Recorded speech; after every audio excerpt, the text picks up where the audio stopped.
అమ్మా ఈరోజు నేను ఉపవాసం ఉందాం అనుకుంటున్నా. సో ఇంట్లో ఈరోజు no non veg, only veg.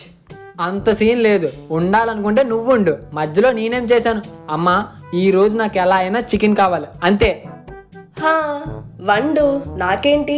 నేను మాత్రం ఈరోజు ఉపవాసం ఉంటాను. నాకేం భయం లేదు, వెళ్ళి తిను.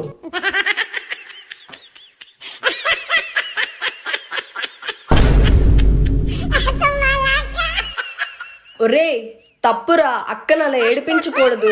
అబ్బచ్చా ఉపవాసం కదా, నువ్వు తినవు కదక్క, పర్లేదులే. దేవుడా నన్ను క్షమించు. అయినా పర్లేదు. ప్రీతి బీ స్ట్రాంగ్.